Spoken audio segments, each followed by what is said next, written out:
for 3 days. Fast and pray. I'll do the same. And on the third day, I will go before the king uncalled. And if I perish, then I'll not perish.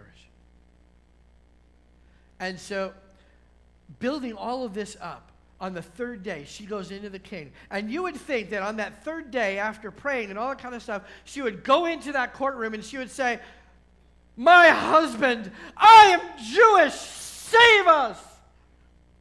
That's not what she says. She says, my husband, I'm having a party. And I want you and I want the prime minister to come. Always one for parties. Xerxes says, sure, my wife will come. Yep. A couple days later, they have their party. And at their party, that would have been a great opportunity for her to say, my husband, I am Jewish, save us. And it was that guy who did it. But she doesn't say that. Instead, she says, my husband, I'm having another party. And I want you and the prime minister to come to that one too. So they have another dinner, and at that dinner, she reveals to Xerxes who she really is. She reveals that it is the prime minister who set it in motion, and help me. We know the end of the story. The gallows that the prime minister had built in his own backyard specifically for Mordecai is used to hang the prime minister and his 10 sons. And his 10 sons. We don't know what happens to Zeresh, his wife, but she's out of the picture by now anyway. Okay? So the prime minister and his 10 sons are hanged on the gallows, and we still have the problem of this edict, though.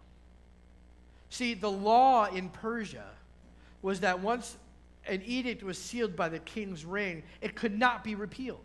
Not even by the king. But what could happen is another edict could be written. This one calling for the preparation and arming of all of the Jewish people so that in that day, on the 13th day of the month of Adar, okay, the Jewish people could be ready. The Persians would not be expecting it. They were expecting a helpless, hapless people, unarmed, unprepared, ready just to lay down and die. That's not what they got. That day, the Jewish people were saved because of that edict. They were able to protect themselves. And on the 13th and the 14th day of the month of Adar, we celebrate that now as the feast of Purim. Purim means lots. Not lots as in, I like lots and lots of ice cream. No. Lots as in they cast lots for the date of the massacre.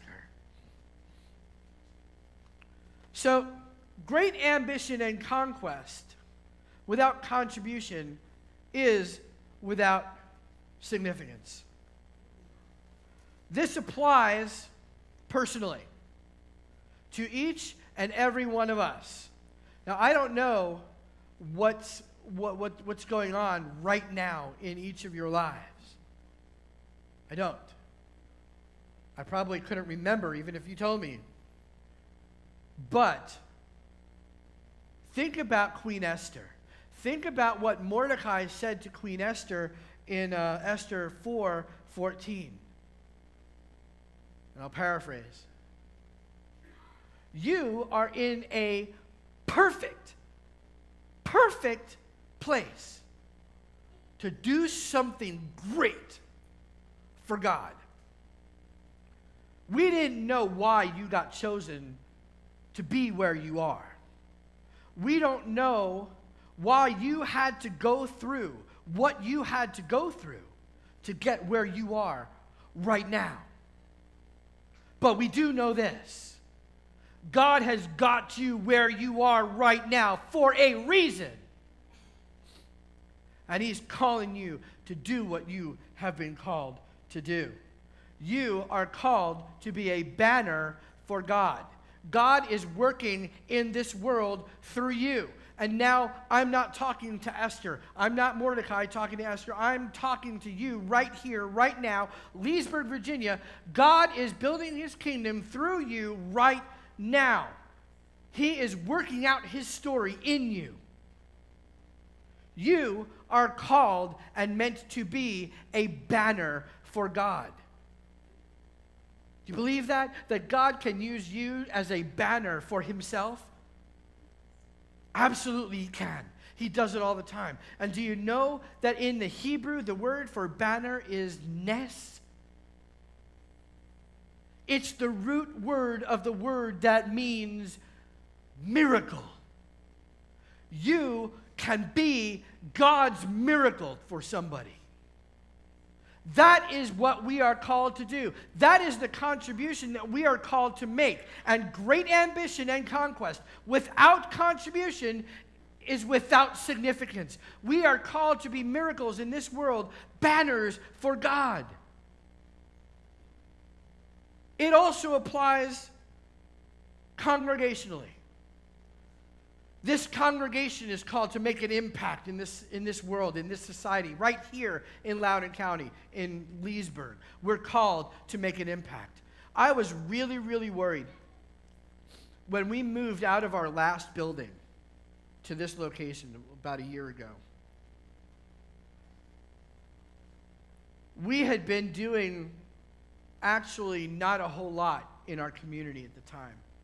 My concern was that we were going to move, and ain't nobody going to notice other than the people that were actively involved in the congregation. That can't ever happen. The purpose of us being here is to be God's miracle here, to be his banner, to make a contribution where we are. And as a congregation, that means a couple of different things. Personally, it means different things. Congregationally means taking a part in social action. It means being aware of the human trafficking issues that are going on and trying to do something about it. It means being aware of the hungry and the homeless and trying to do something about it. It means making absolutely, positively sure that if we were to disappear from the face of the earth tomorrow, people would notice. That's what it means to make a contribution. As a congregation, as individuals, we make our contributions within the congregation as well as outside of the congregation. People need to know if we disappear, we will be missed. That's the idea of a legacy. That's the concept of Purim.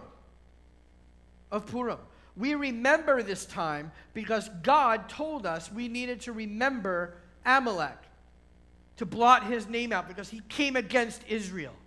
Anyone who comes against Israel is an enemy of God. God told us to blot them out of our memories. We didn't do that. And as a result, several hundred years later, many generations later, in Persia, it came back to bite them. It came back to bite them. We have to remember what God has done. Do you know that there's not a single mention of the name of God in the entire book of Esther? It's not there. It's not there at all. And yet there can be absolutely no denying the fact that even though we don't see him clearly, he is absolutely positively there, behind the scenes, working to make sure that we are going to be okay, regardless of what our current circumstances are. That's how God works. That's what Yeshua did. God worked behind the scenes to make sure that we were going to be okay.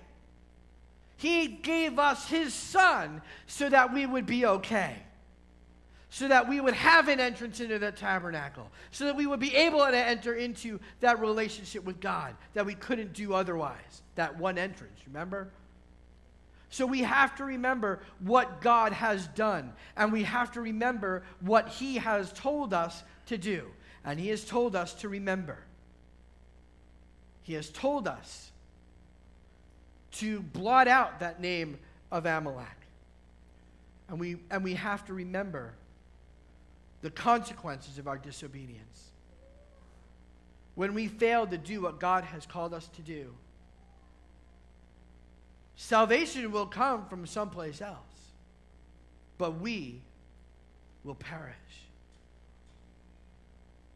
Great ambition and conquest without contribution are without significance.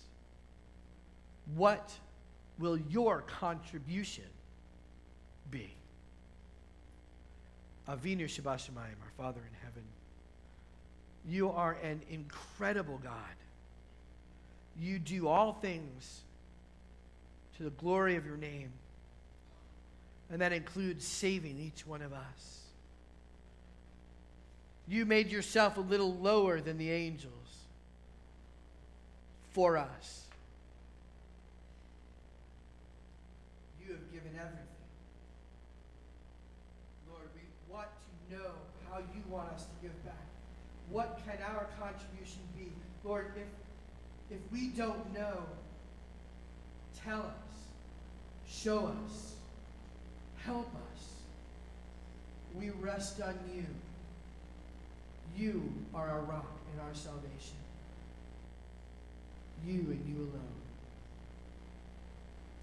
Our souls wait upon you, Lord.